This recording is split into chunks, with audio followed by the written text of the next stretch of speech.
todo líder é um agente de mudança, né? E que tem que estar preparado para entender o que significa e de que maneira ele pode ajudar e facilitar um processo desse, né? No início da década de 90, a gente acha às vezes que mudança são as mudanças de hoje, né? Que são as que estão nos afetando, né? Sempre nos chamam mais atenção. Mas mudança é um processo que é contínuo nas organizações e passa ano, todas as organizações têm passado por mudanças várias, né? Refletindo aí no nosso início de carreira, né, Matias, quando a gente começou a trabalhar com change management, havia características bem específicas, né, de mudanças naquela época, né? E é interessante ver como isso evoluiu de lá para cá, né? Existe um framework que está muito em moda hoje em dia, que se chama o Cynefin, e esse frame ajuda a entender muito os tipos de mudança e os papéis que o líder tem em cada uma dessas mudanças, né? Se eu me lembro bem, naquela época, lá década de 90, você tinha mudanças que eram complicadas, né? Tinha abertura de mercado, né? O uso inovações tecnológicas, e os processos de mudança eram processos que você conseguia planejar, né? Entender muito bem qual era uma situação inicial, desenhar com muito detalhe o que seria uma situação futura e criava um plano, né, de implantação, de mudança, onde havia muitas atividades que, enfim, levavam desse estágio inicial para um estágio final. Não era assim, Matias? Sim, né? Sabíamos aonde queríamos chegar, né? E tinha o papel do líder imprescindível e principalmente o papel dos nossos patrocinadores, né? Para fazer com que as mudanças acontecessem, né? É, exatamente. E havia multiplicidade de atividades, né? Trabalhava com várias dimensões da organização, uma certa previsibilidade. Tinha seu desafio, mas era um trabalho previsível. E o que esse framework, que se chama Cynefin, é uma palavra que é gaélica, né? Então, eu estou assim, muito à vontade em pronunciar do jeito que é mais fácil para mim, mas, mas ele basicamente ele divide essas situações de mudança entre essas que são simples ou complicadas, né? E aquelas que são mais complexas e caóticas, né? E essas simples e mesmo as ditas complicadas têm em comum o fato que você tem um precedente, né? Você já tem uma forma de como atuar nela e como fazer para mudar, né? Então, provavelmente você consegue ter especialistas, tem best practices, consegue fazer benchmarking, né? E assim foram muitas mudanças, e ainda são muitas mudanças assim. No caso, quando começa a ficar complexo, o que acontece é que você já não tem um precedente, né? Não existe uma jurisprudência, não existe uma solução pronta, né? Então, a forma de atuar nessas mudanças é diferente, né? O líder visionário passa a ser um líder que não tem a visão necessariamente, mas consegue dar as condições e o ambiente, né, para que todos os envolvidos possam juntos, né, desenharem soluções, né, fazer com que essas soluções emerjam e a partir daí terem ações que vão testando, experimentando e à medida que for prototipando e consolidando aquelas que funcionam melhor no novo contexto, né? Assim, olhando esse tempo aí, né, que a gente viveu, 30 anos, né, hoje a gente vê muito mais mudanças nesse outro âmbito, né, do complexo, né? E quando a gente olha para o que a gente viveu agora recentemente, que é todo esse efeito da pandemia, a gente vê claramente que a gente está nesse lugar do não sei, né? ou seja, no primeiro momento foi o caos, tendo que reagir rapidamente para poder colocar alguma coisa que desse continuidade aos negócios, né? E a partir daí existe todo um processo de transição, né? Eu acho que esse é um outro lado também muito interessante quando a gente fala de mudança, né, Matias? O que acontece Sim. com as pessoas? O que acontece com as pessoas, né, disso. Daí, se a gente até nisso brincar, quando começamos, né, no começo da reengenharia, né, chegando no Brasil, e o criador, o Michael Hammer, tinha uma frase famosa sobre gestão da mudança. Ele dizia assim: estamos começando uma longa jornada, carregaremos os feridos e fuzilaremos sumariamente os desertores. Dá para perceber que isso não cabe mais hoje, né, George? Não, não, de jeito nenhum. Eu acho que também não cabia naquela época, não. Será? Eu acho que o negócio é trazer todo mundo junto, né? Na medida do possível, né? Mas eu acho que é interessante olhar a pandemia, porque ela tem um primeiro momento que é esse do caos, que também é algo que o Cinef endereça, né? E o interessante do caos é que você não tem nada prévio, né? E também você não tem tempo para sentar e começar a pensar, né, o que fazer. Você faz, né? Então, eu acho que todo mundo viveu isso, então fica muito claro ver o quão rápido a gente tem que reagir e depois de reagir para pensar e ver o que funcionou, o que funcionou, assim por diante. Mas agora a gente está num outro período desse processo, né? E já até inclusive tentando visualizar o que seriam possibilidades pós, né, pandemia. E é muito interessante porque quando a gente vê as organizações lidando com isso, muitas delas não têm assim um plano fechado, né? Então existe esse lugar do vamos tateando, vamos sentindo, vamos envolvendo as pessoas, vamos ver como é que as pessoas depois de terem experimentado a vida do home office, todas elas de fato querem voltar para o escritório, né? Algumas sim, talvez outras não, né? Então existe um lugar que vamos, né, testando essas possibilidades e vamos dizer atuando ou consolidando as soluções a partir daí. Então claramente não tem como dizer assim qual é a situação final, né? Não é mesmo? Então, um outro ponto que eu acho que é interessante é assim, quando a gente ouve muito mesmo desse momento que a gente está vivendo, que se fala aquela palavrinha que já ficou até meio enjoada, né, do novo normal, né, se realmente vai ter um novo normal ou vamos voltar a tudo que era, né? Não é assim, Matias? Eu sei que você tem algumas opiniões sobre isso. Algumas opiniões, né? Mas algumas coisas não voltarão mais, né? Mas eu acredito, né? Depois de falar sobre o fator humano nas mudanças, que o ser humano leva muito mais tempo para mudar do que as condições externas dele. Então, a tendência é querer voltar ao que era antes. Mas a pergunta é possível? Em que grau? É verdade. E eu acho que tem um conceito que a gente usa muito na quinta essência, que é a realidade se configura conforme você a vê, né? Então, quando às vezes me pergunto, será que volta ao normal? Será que vai mudar de vez? Né? A pergunta é, como é que você vê, né? O que você aspira, né? O que você deseja? E muito possivelmente que aqueles que desejem uma mudança, de fato, façam ela acontecer. Ou não, né? É o paradigma onde eu me sinto mais confortável ou eu desejo que de fato vingue, né? É óbvio que o contexto tem que permitir uma coisa ou outra, né?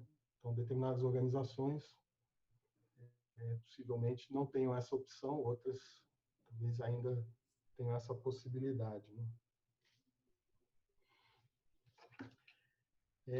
Então, de certa maneira, e à medida que esse período em que a gente se mantém nessa situação se estenda, né, os hábitos vão se consolidando, né? Então, possivelmente é mais difícil ter essa volta, né?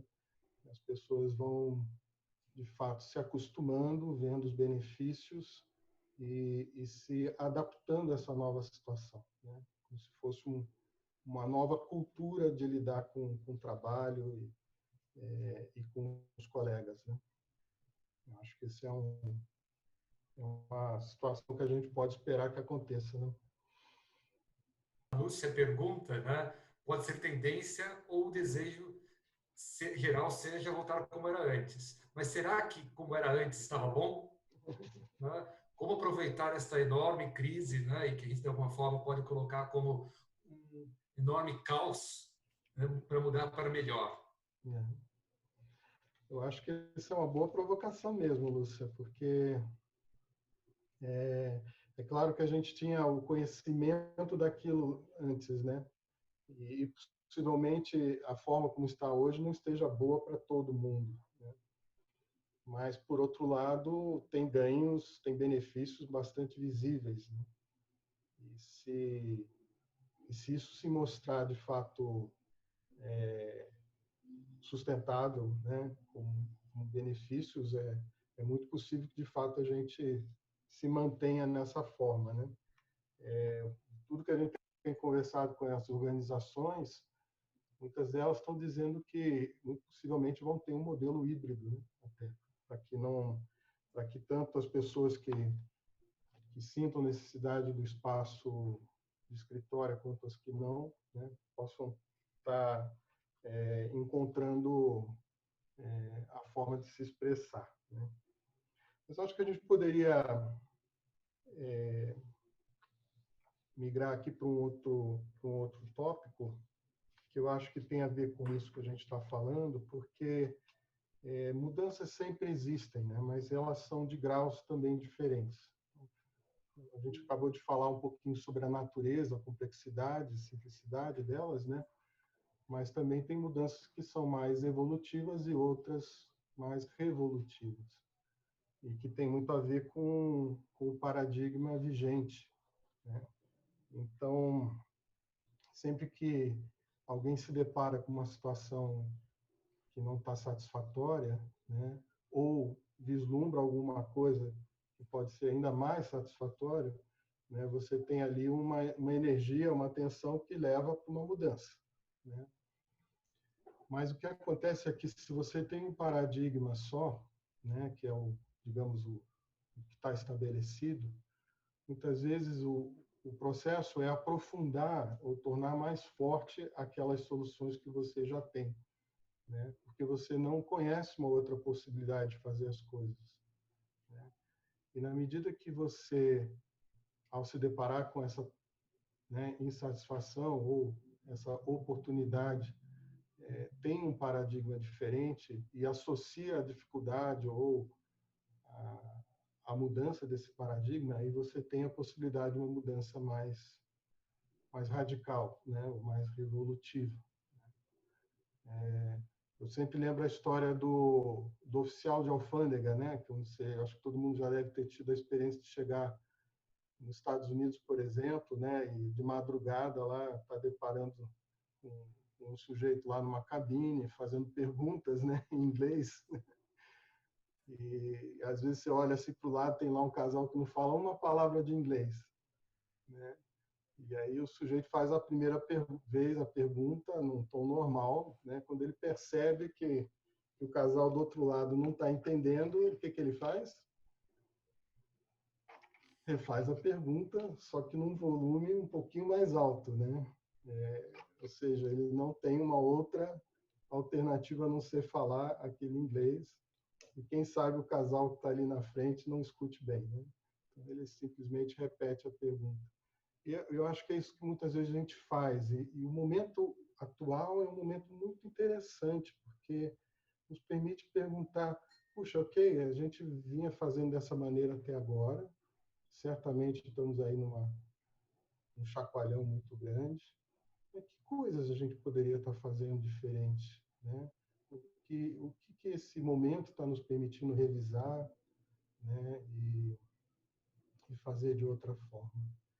Agora, é importante que a gente tenha algumas condições para que essas mudanças aconteçam, né? E na quinta essência, a gente usa muito a ideia dessas forças estruturantes, né, para a gente entender por que a mudança acontece ou às vezes deixa de acontecer. E um primeiro ponto é o capital, né? Obviamente, existe uma propriedade e existe toda uma lógica de negócio que precisa estar contemplada, né? Aquilo que de fato ajuda enfim, o propósito daquela organização se realizar, né? Existem também os aspectos culturais, né? O quanto que a gente está preparado e o grau de mudança que isso aí pode pode exigir, né? E finalmente o quão coeso, né, está a liderança em termos de poder realizar essas mudanças, né? Então existem, mesmo quando a mudança é necessária, quando existe um outro paradigma, você precisa ter as condições para que essas coisas aconteçam.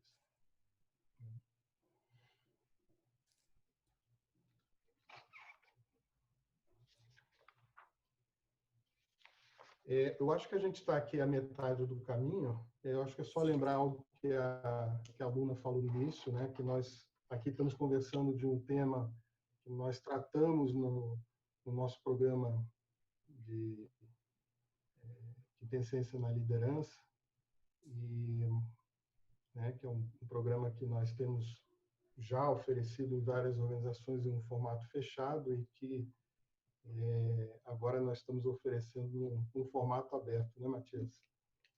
Formato aberto, sim. É. Nós já, mais de 1.000 executivos já passaram por esse programa, né, que realmente busca desenvolver o líder como um ser humano, né, melhor, para se tornar um líder melhor, criar equipes melhores e que a organização possa ser melhor e começar um novo ciclo. Isso. E eu acho que aqui talvez seja interessante aproveitar a segunda parte da nossa conversa, Matias, para falar. A gente falou um pouquinho das organizações nesse contexto externo, como é que elas mudam, né? Mais evolutivo, evolutivo, mais complicado, complexo. Mas uma coisa que também é muito claro, né, em toda a experiência, é que mudança no final impacta pessoas, né? E que a mudança não está completa sem que as pessoas, de fato, absorvam todos os impactos, né? No processo que a gente chama de transição. De transição. Né, Jorge?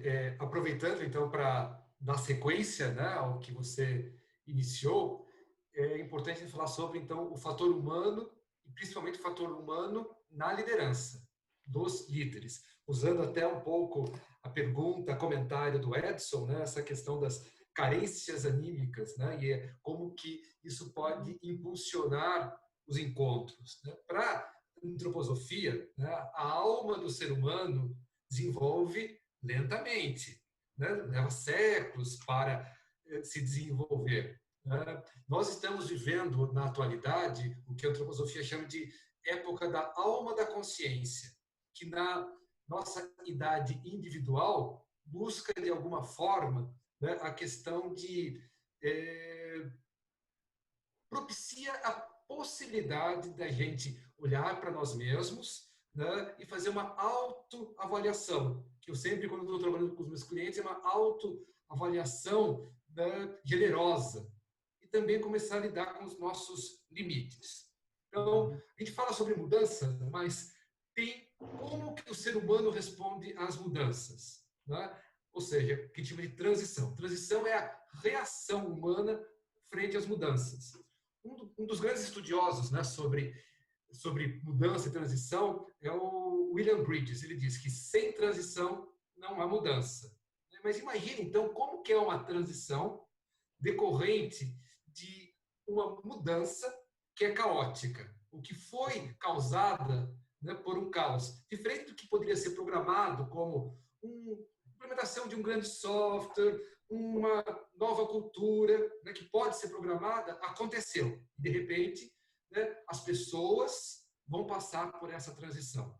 Né? Essa transição que acontece em algumas etapas e que são necessárias, né, que eu poderia dizer que primeiro tem a primeira etapa, que é o impacto, né, uma segunda, como que eu elaboro a partir desse impacto, e uma terceira, como que eu recomeço. Recomeço de um novo patamar, certo? Agora, na primeira etapa, né, que é o do impacto, é sempre importante a gente ver, assim, nós temos um choque abrupto. Né? Meados de março no Brasil, todos os planos foram quebrados. Né? Eu tenho que revisitar esses planos. Então, é normal e muito saudável, né, que a gente não tente nos enganar que não aconteceu nada. Né? Ou seja, a negação. Então, é importante ter o choque, passar pela negação, nada está acontecendo, passar pelo medo, né? O que vai acontecer comigo, com os meus familiares, com a minha empresa, com o meu emprego, né? Com a minha equipe, com o meu dinheiro. Né? É legítimo e necessário que desenvolva a raiva. Então, essas são as 3 primeiras etapas, né? Depois do choque, que é o nosso impacto primeiro. Para daí a gente poder elaborar. Né? Elaborar o que está acontecendo. Entender quais são as minhas... O que eu sei, o que eu não sei, quais são as minhas dúvidas, para conseguir alcançar um processo de aceitação, né? e com uma ação com base em confiança e entusiasmo. A gente brinca, né, que quando a gente trabalha junto aos nossos líderes, nossos programas, é que a gente precisa dar raiva para poder transformar tudo isso numa posterior aceitação. Né? E, de alguma forma, né, a transformação do medo em ação pela coragem. Então, isso acontece. Mas veja, todos vão passar pela...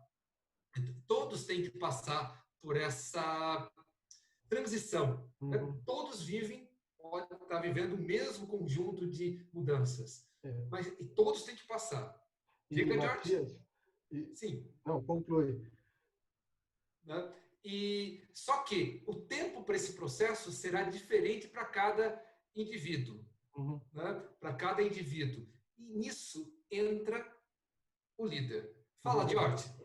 Não, eu ia comentar, porque trazendo de novo o exemplo da pandemia, que está tão próximo de todos nós, eu pessoalmente, no início, negava que a coisa estava acontecendo. Né? Então, dizia, né, vamos continuar os planos do jeito que estão, né, nossas ofertas presenciais, como eram sempre, deixar as reuniões, os workshops que estavam marcados, até que a realidade vai se, né, vamos dizer, dominando, né, quando a gente vê que, obviamente, a reação, então, ok, temos todos aqui que nos distanciar por algum período, né? E é muito curioso, né? Porque no primeiro momento é mais um mês, né? Mais 2 meses, mais 3 meses. E agora nós estamos numa situação que a gente não tem ainda tem muita clareza de quando isso vai acontecer. Né? Então, e tem pessoas que rapidamente se adaptaram, tem outros que levaram um pouquinho mais de tempo para chegar nessa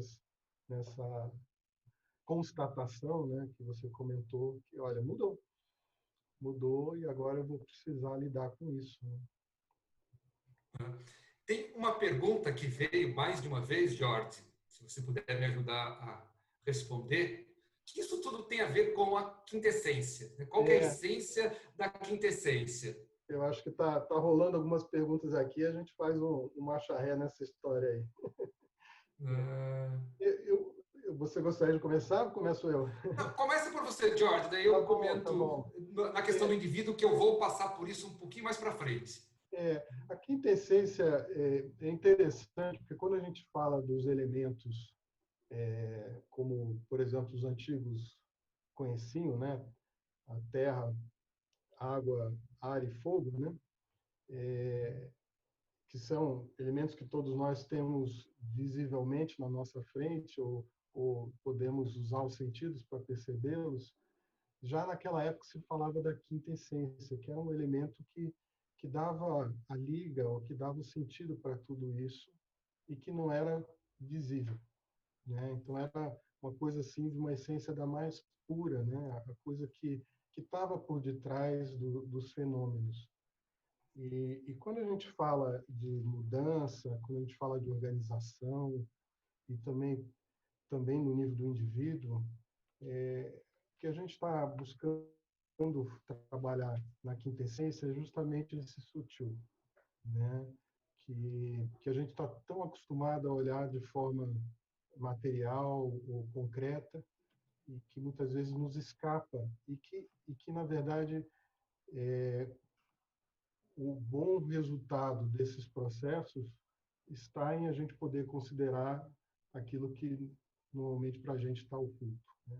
Então, quando a gente fala de organizações, normalmente existe uma ideia organizadora da organização, algo que molda o seu desenvolvimento, algo que, quando as ações tomadas dentro da organização estão em linha, elas fluem naturalmente, mas que quando estão e não em consonância, né, acabam muitas vezes por fazer com que ideias boas sejam rejeitadas e assim por diante, porque não estão em linha com essa ideia original. Então, quando eu falava dos dois tipos de mudança, uma mudança evolutiva, uma mudança revolutiva, para usar dois conceitos, tem muito a ver com que ideia organizadora nós estamos trabalhando, com a que já estava vigente ou com uma nova, né? E quando a gente trabalha com a ideia vigente, é uma mudança, tem seus desafios, mas nós estamos dentro de um contexto conhecido, né? Muitas vezes é muito mais um aprofundamento ou um melhoramento do que já existia, né? Fazer melhor o que a gente já é o nosso jeitão de ser, né? Quando a gente percebe a necessidade de uma ideia nova, então existe um processo de aprendizagem ao mesmo tempo em que ela é implantada, né? Mas em ela se mostrando e havendo essa conjunção de fatores que a gente comentou do poder, do capital e da cultura, que são elementos que precisam ser trabalhados para que uma mudança dessa magnitude ocorra. Porque a outra está dentro da mesma cultura, está dentro das mesmas relações de poder, está dentro das mesmas expectativas do capital, né? A outra certamente está trazendo uma nova cultura, está mexendo com relações de poder e possivelmente também com as expectativas e as capacidades que estão presentes, né? Possivelmente até precisa de outras capacidades. Então, assim que eu vejo. O que você acrescentaria, Matias? Nesse sentido, né, George, acho que tem mais um ponto que é importante, né, quando a gente fala dessa tríade, né, capital, poder e cultura. O líder, né, é aquele que exerce, né, o poder em nome, né, desse capital. Lógico que capital não é só o capital dinheiro, mas ele tem esse exercício, né? E também na questão da quinta essência, eu vou comentar na sequência, só que eu quero dar um passo atrás do que eu estava trazendo, né? Foi perguntado, né, se a raiva é um motor de energia para a realização das coisas, né? E para mim, eu gosto muito de uma frase que se aplicava na questão do nazismo, mas vale no dia a dia, é que as mágoas que não se transformaram em lágrimas encontraram outros olhos para chorarem. Ou seja, é necessário a raiva. Logicamente que a raiva, né, é parte para ter aceitação. Né? Mas nesse sentido, né, essa raiva para ter essa aceitação, cada um dos indivíduos, ao mesmo tempo que passam com seu tempo próprio por esse processo de impacto, elaboração, recomeço, também tem a sua forma própria, né, como que eu posso dizer, de trazer a raiva. Né? Algumas raivas são mais eloquentes, né? Outras são mais para dentro, mas é necessário esse processo. De novo, sem essa transição não haverá mudança. né? Então, é natural que nesse processo, é saudável que surjam resistências, né? Se eu sou um dos responsáveis pela liderança, eu estou no processo de liderança de uma mudança, de um processo de mudança, que a gente está falando muito de um processo de mudança, inclusive, que vem a partir de um caos, que as pessoas tenham resistências. Que tipo de resistências são essas? São dúvidas, desconfianças, medos. Imagina, entrando um pouco mais também nessa questão da quinta essência, né, que é uma imagem da organização, uma imagem do indivíduo. Então, na quinta essência, ela prevê, né, que cada indivíduo crie vínculos com a sua área de trabalho e com a organização, né, vínculos de várias naturezas. Né? Só que imagina, eu estou há algum tempo nessa organização, nessa área, eu criei vínculos com essa organização ou com essa área. E vem algo que muda completamente essa minha a organização. Como que ficam esses vínculos? Esses vínculos, se eu não tiver flexibilidade, corre o risco de romper esses vínculos. E se esses vínculos são rompidos, eu tenho, às vezes, até uma oportunidade de perguntar o que eu vou fazer com isso? Então, a quinta essência, ela traz, né, a questão de como que eu transformo propósitos em realizações, né, estratégias por meio de operações. Né? E com isso tudo, né, como que eu me vinculo? Como que o ser humano vincula? Mesmo que as organizações têm propósitos, os seres humanos têm propósitos. Né? A quinta essência ela apresenta 5 tipos de vínculos, né, dos mais básicos, que a gente chama de vínculo material, mas também tem o vínculo da vontade, do volitivo, ou seja, eu querer estar naquela organização, eu colocar as minhas competências a serviço daquela organização. Tem o emocional ligado a como que eu me relaciono, né? E uma das perguntas que foi feita é, bom, muda-se a forma de relacionar? Se eu ficar mais distante, se eu ficar virtual, muda. Então, algumas pessoas precisam de um vínculo emocional mais próximo, outras nem tanto. Né? Mas o acordo entre mim e a organização muda. Então, esses vínculos podem ser também ter a necessidade de mudar. Existe ainda o vínculo racional e também o vínculo espiritual. Como que o meu propósito de vida se conecta.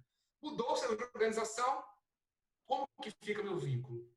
Se eu não tiver uma flexibilidade de adaptação, eu não conseguir fazer a transição, esses vínculos ou vão ficar muito tensionados, né, ou podem se romper. A gente pode olhar essa ruptura como um problema ou como uma possibilidade. Até de escolher, eu quero reconstruir o vínculo com essa organização, ou talvez seja o momento de romper os demais vínculos e construir. Mas esse é no momento de mudança e da transição. O que eu quero trazer um pouco mais para vocês? Né? Cada um passa por um processo com tempos diferentes da transição. A raiva, todas as outras formas também são típicas de cada uma das pessoas, mas tem alguns fatores que indicam, né, como que grupos humanos passarão por aquela etapa. Então, alguns aspectos, alguns fatores humanos, né, que podem, como que o ser humano faz frente, né, e traduz a mudança na respectiva transição, pode ser personalidade, pessoas, né, que têm personalidades diferentes. Por exemplo, personalidades que têm uma preferência pela introversão, que gostam de resolver todas as questões pensando, né? Pessoas que têm uma preferência pela extroversão, que gostam de caminhar as coisas conversando. Né? Você percebe que tem 2 formas? Então, personalidades diferentes vão lidar diferente com a mudança.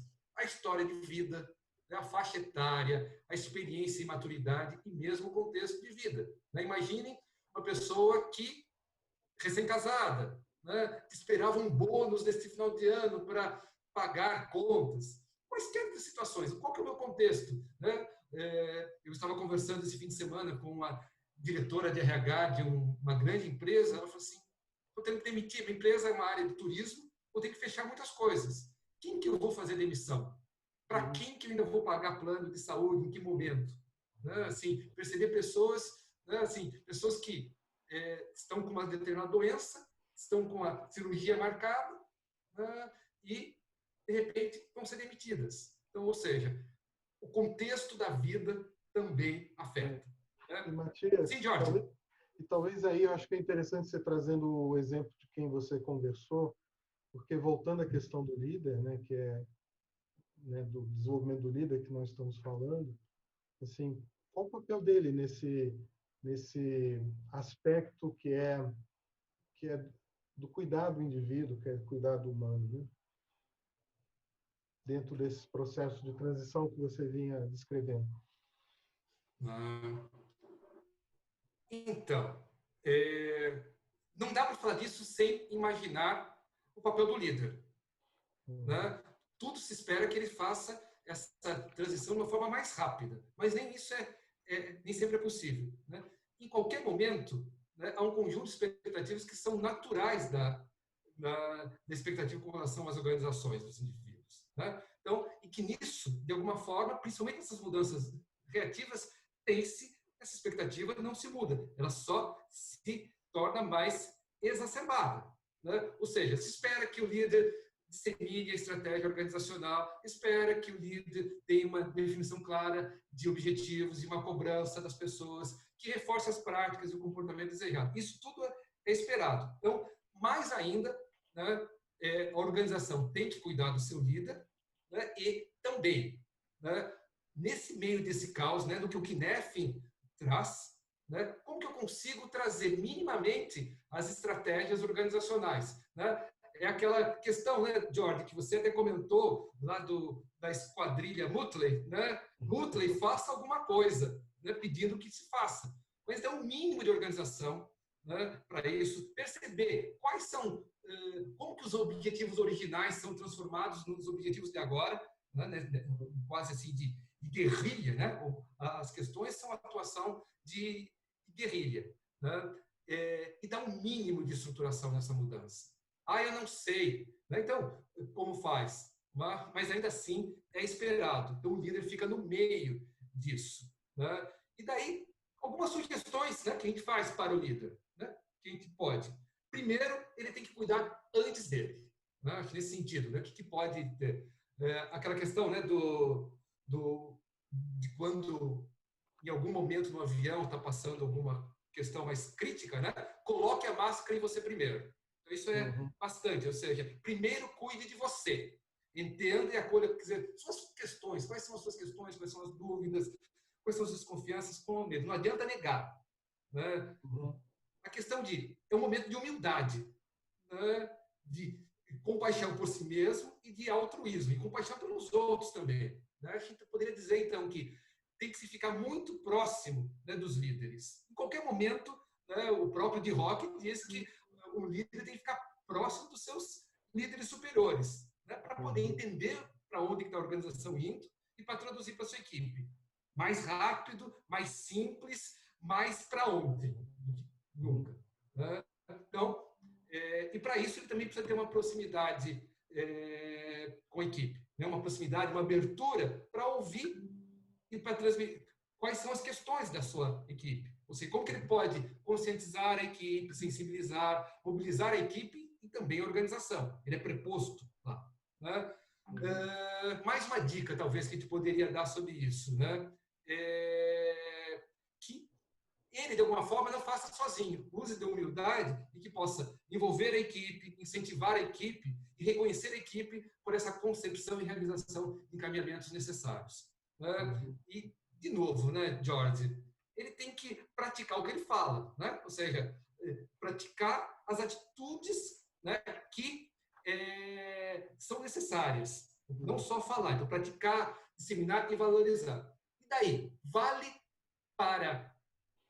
para as mudanças planejadas e vale mais agora ainda. Se eu tivesse que dar uma única palavra para o líder dentro da ligação, foco nas soluções. Ou seja, em vez de ficar buscando quem são os culpados, os responsáveis e tudo, poderia ser assim, não, vamos focar, né, nas soluções. Como que eu já comentei, flexibilidade, proatividade, participação, tolerância e colaboração. Vale em qualquer momento, em qualquer processo de mudança, para eu conseguir ajudar as pessoas a fazerem a transição. Então, para concluir a minha parte aqui, Jorge, então, em 3 coisas, eu acho que eu traria para o público. Primeiro, é uma frase do Ralph Waldo Emerson. Suas atitudes falam tão alto que eu não consigo ouvir o que você diz. Então, congruência entre discurso e prática. Segundo, primeiro faça o seu processo de transição. Né? Entenda as suas vulnerabilidades nesse processo. E o terceiro, dissemine, né, quais são essas características importantes, começando principalmente, né, por esse foco nas soluções.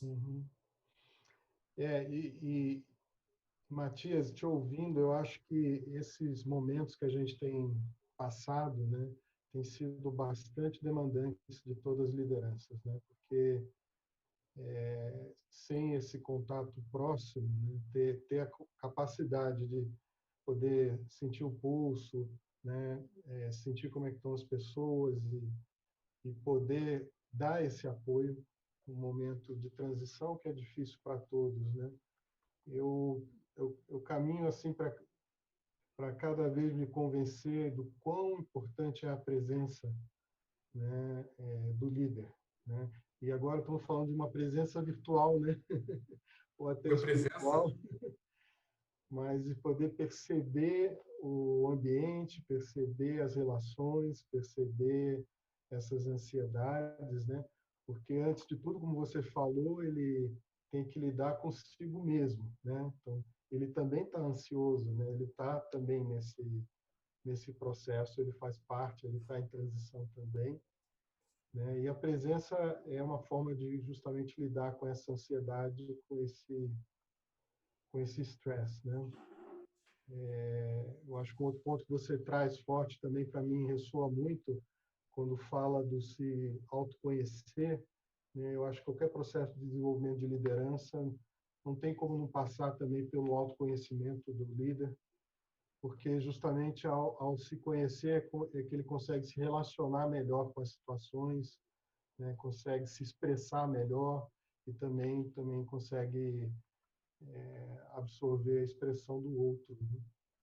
Então, essa escuta, essa comunicação aberta, que é fundamental, é o azeite, né? Você não pode dizer assim, é o lubrificante, né, de qualquer processo de mudança, né?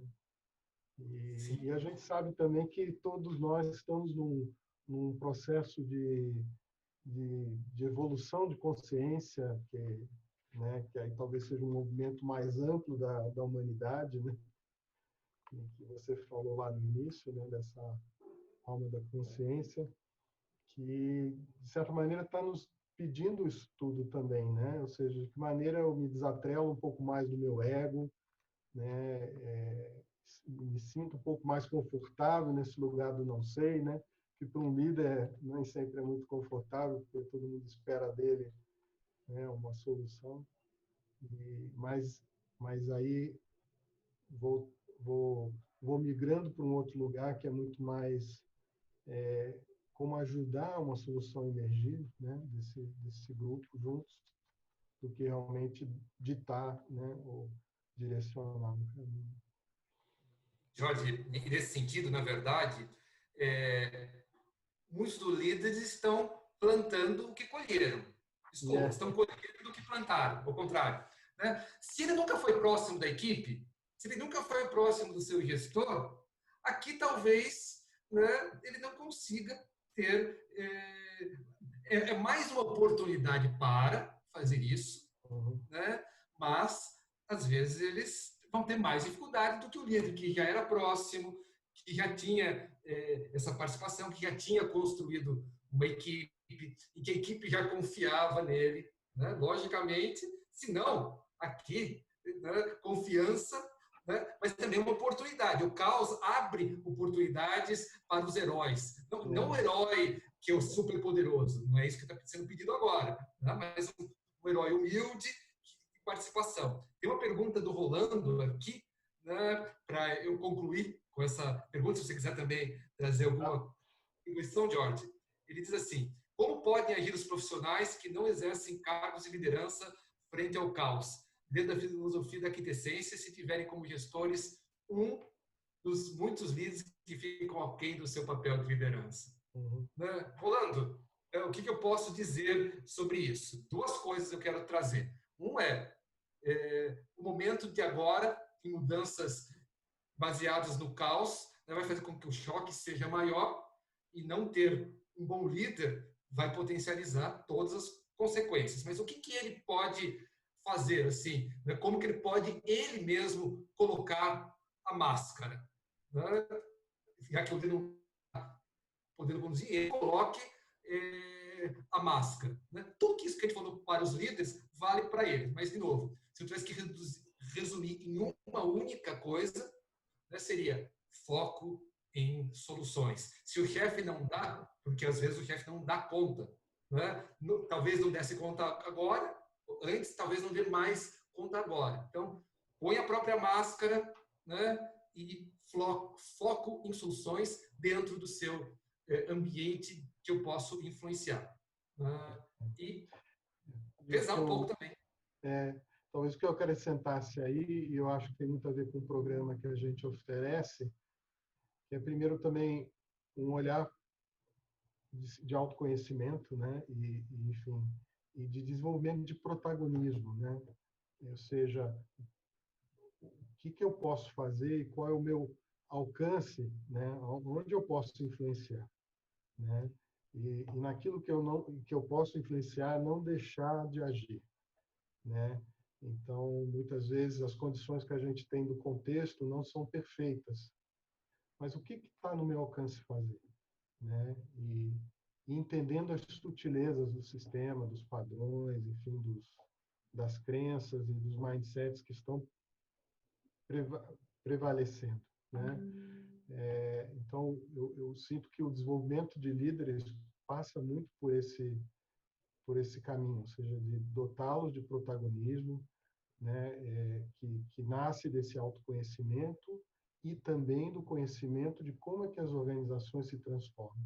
Então, se a gente pode voltar ao tema da quintessência, né, que é uma visão arquetípica das organizações e das dinâmicas de mudança das organizações. Então, é disso que nós estaríamos instrumentando, né, o líder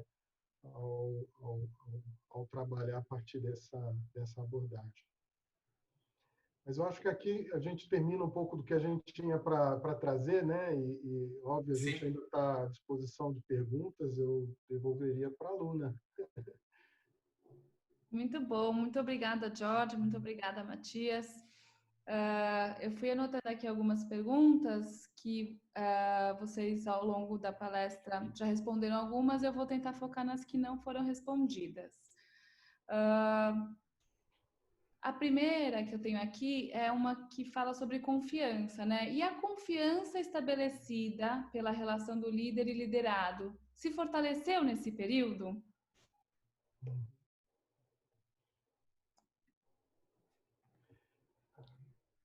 Eu acho que essa é uma pergunta que todos nós devemos fazer, né?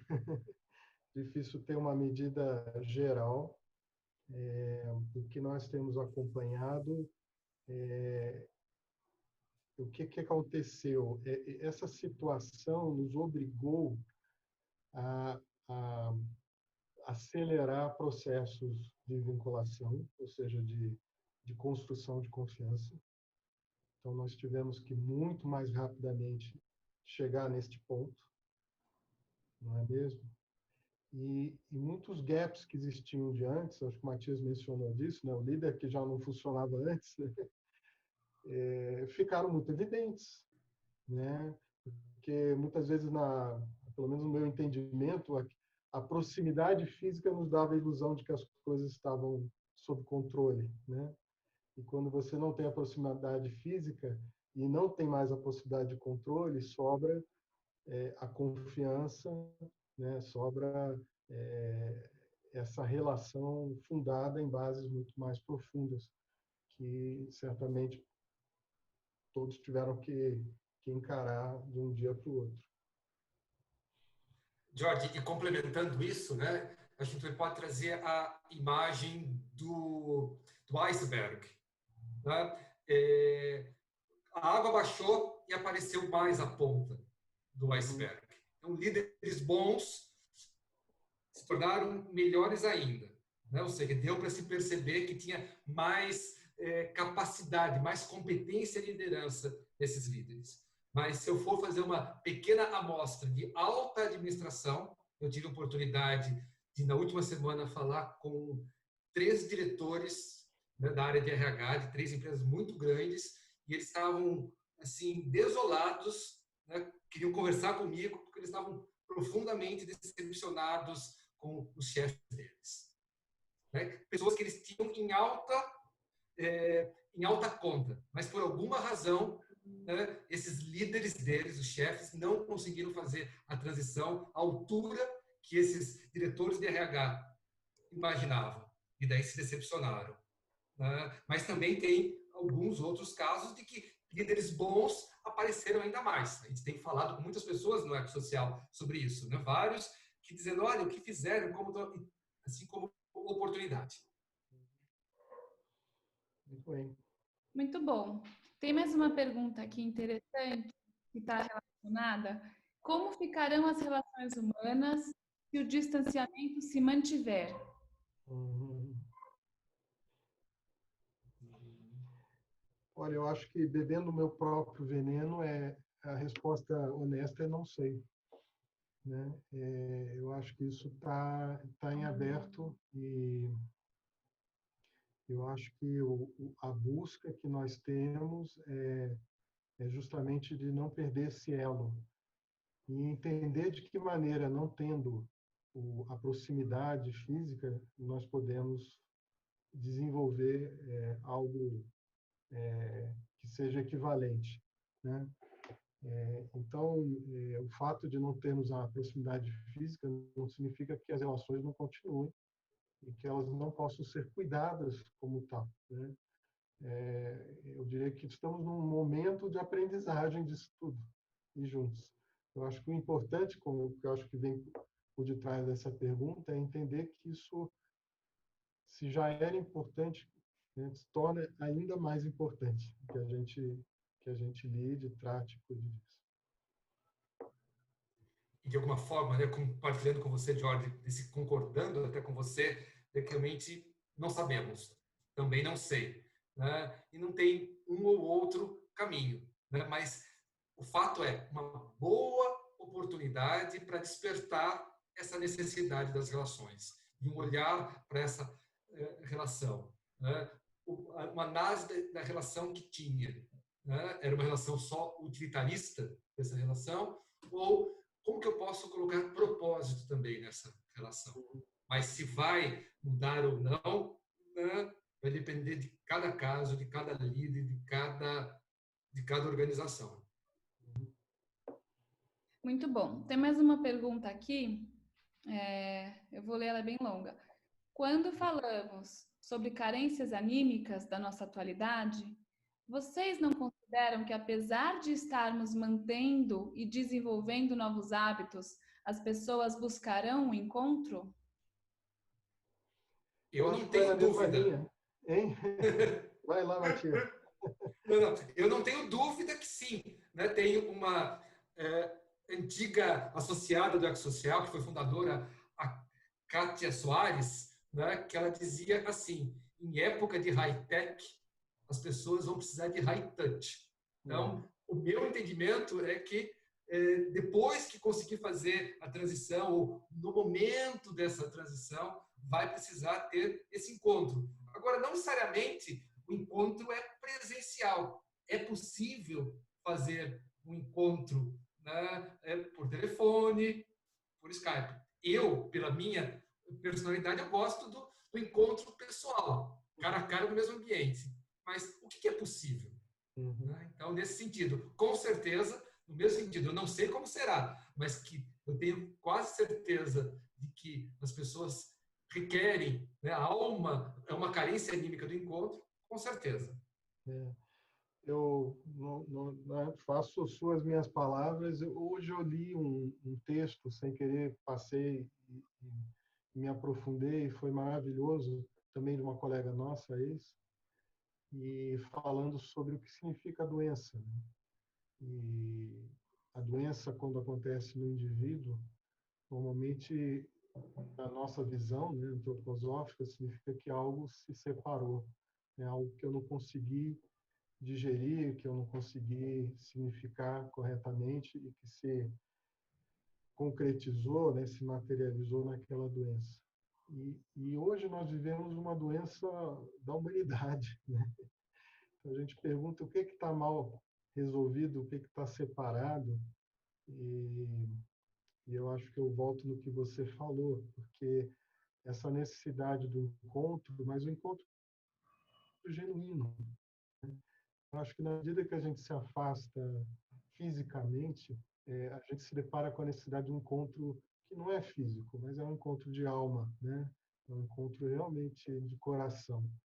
E eu acho que isso está muito evidente para todos nós, né? Então, certamente esse momento que a gente está passando vai passar, né? Vai chegar o dia em que a gente vai de novo poder ter contato físico, mas a gente vai ter tido essa consciência, essa experiência do valor que esse encontro tem nas nossas vidas e que talvez tivesse banalizado ou, ou vamos dizer nós menos atentos a eles por conta da, da ilusão da proximidade.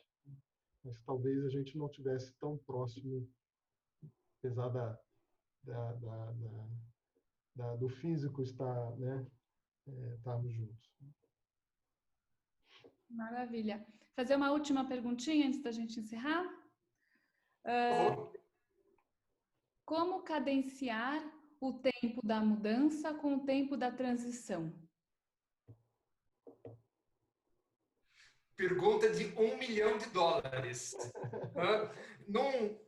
Num projeto, né, assim, tradicional, mas, né, já é uma questão, né, de se fazer isso. Mas, de novo, assim, como dica, imagine agora que essa mudança parte do caos e que potencializa o choque, toda a mudança. Mas se a gente quer ajudar as pessoas a fazerem uma aceleração da transição, o que nem é sempre possível, mas começar a regrinha assim, esclarecer dúvidas, né, e conseguir o entendimento.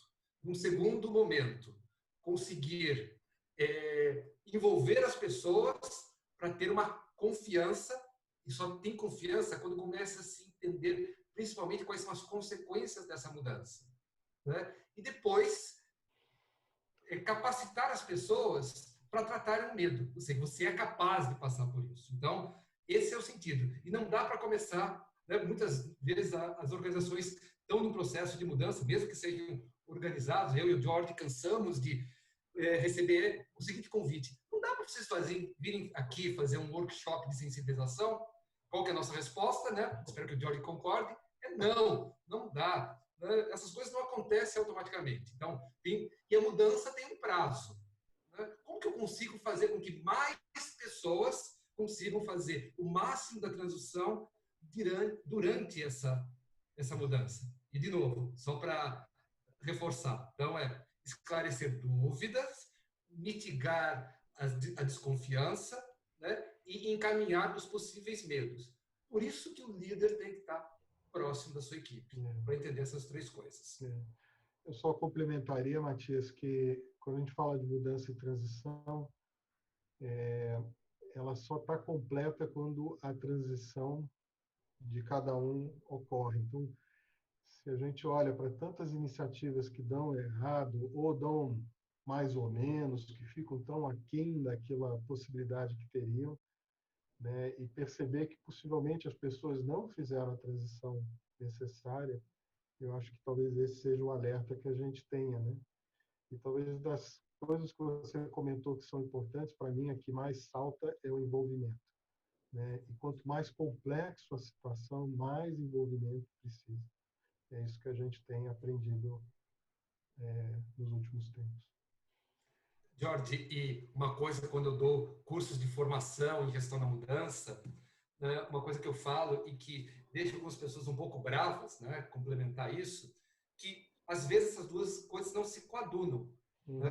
Então, não vou ter todo o potencial da mudança se as pessoas não fizerem a transição. Mas, em alguns momentos, algumas pessoas vão ficar para trás. Né? E é papel do líder, às vezes, deixar algumas pessoas para trás. Não é fuzilar os desertores, né? Não é desse espírito. Mas a gente tem que ter essa consciência, e nós, quando trabalhamos nesses processos, dizendo, bom, organização tem o seu limite, não podemos ser inocentes, né, ou até inconscientes. Então, em alguns momentos, né, temos, acho que um grande trabalho que nós fizemos juntos, né, tinha um controller corporativo que dizia o seguinte: mudam-se as cabeças, ou as cabeças serão mudadas. Né? Parece ser cruel isso, né? Mas essa pessoa, um espanhol, ele deu um tempo para que quem quisesse fazer a transição fizesse. Só não fez quem não quis. É verdade. E a massa crítica, né, a grande maioria, certamente, tem a condição de fazer. Muito bom. Luna?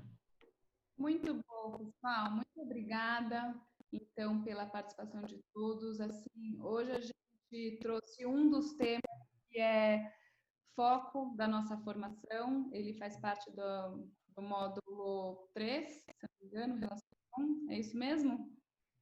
E,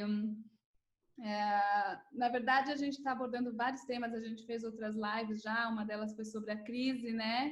E o papel da crise no desenvolvimento das organizações.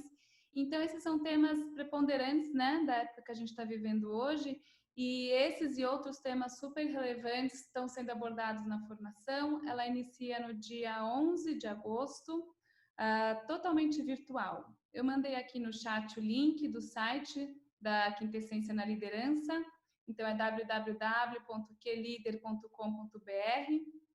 Lá tem mais informações, e quem quiser se aprofundar ou conversar com a gente para tirar dúvidas, é só deixar ali no cadastro, que é bem rapidinho, com o nome e o contato, que a gente vai ter o maior prazer em entrar em contato, tirar qualquer dúvida. Eu acho importante ressaltar que, até pelo formato da live, quem participou dessa, quem participou da outra também deve ter percebido, a gente busca, né, no nosso programa, muito mais do que trazer respostas, é fazer as perguntas, né? E com um grupo que tem essa genuína intenção de achar soluções para as questões complexas, ou até simples, mas soluções verdadeiras, necessárias para aquele contexto, o grupo precisa se perguntar e achar a solução verdadeira para aquele momento. Então, é isso que a gente está promovendo através dessa formação, trazendo conceitos, permeando com bases sólidas, né, tanto antroposóficas quanto da quintessência, principalmente, mas promovendo essa troca entre líderes que estão realmente buscando o seu desenvolvimento. Vocês, então, vão receber na sequência, assim que a gente conseguir editar esse link, vocês vão receber um e-mail com o link da gravação, com as informações do programa, e eu vou deixar aí também no chat um link que um dos participantes até já compartilhou com todos, que é da compra do livro da Quintessência na Liderança, que ele está com um desconto bacana pela internet, está com 30%. Quem quiser se aprofundar, está muito legal, porque, assim, primeiro, que para a formação a pessoa já vem um pouco mais preparada, e segundo, que ele traz vários conceitos muito interessantes e que não são só teóricos, né? Realmente leva para a prática do que é vivenciar uma organização, ser líder, ser executivo e entender as dimensões, né? As forças estruturantes, o núcleo estrutural da organização e como fazer esse equilíbrio e cuidar dessas relações. Então, a gente super recomenda, tá aí o link para quem quiser. Acho que os recados eram esses. Eu agradeço muito ao Jorge, Nessic, Matias, Klink, que se prepararam e usaram seu tempo para falar com a gente. Muito obrigada. Gratidão a todos. Muito obrigado. Um prazer. E aqui eu encerro. Obrigado, Luna. Muito obrigada a todos. Tenham uma ótima noite, uma ótima semana. Muito obrigado. Muito Tchau, obrigado tchau. a todos. Tchau, tchau.